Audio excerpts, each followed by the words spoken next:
子咧就係 Phyto Laboratory 啦。咁呢一個牌子咧喺香港出嘅，咁係醫學品牌嚟嘅，咁就主打天然啦，冇防腐劑、冇色素、冇添加劑嘅。咁我依幾個月嚟咧都係用佢同埋 Meltiva 咧溝住嚟用㗎啦。咁皮膚好穩定啦，同埋係真係變得好好嘅。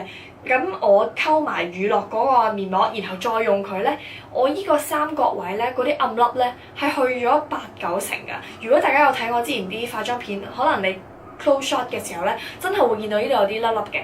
但係咧，我用完佢之後咧，係真係撫平咗啊！真係好誇張嘅。咁當然有啲毛孔咧都係會有少少啦，但係你係要控到塊鏡咧撳埋咧先睇到。但係真係好開心啊！用完之後咁。呢一個咧十分之推介啦！一開頭咧，我見到佢係藍色啦，我懷疑佢係咪有色素啦，但係佢話冇色素噶嘛。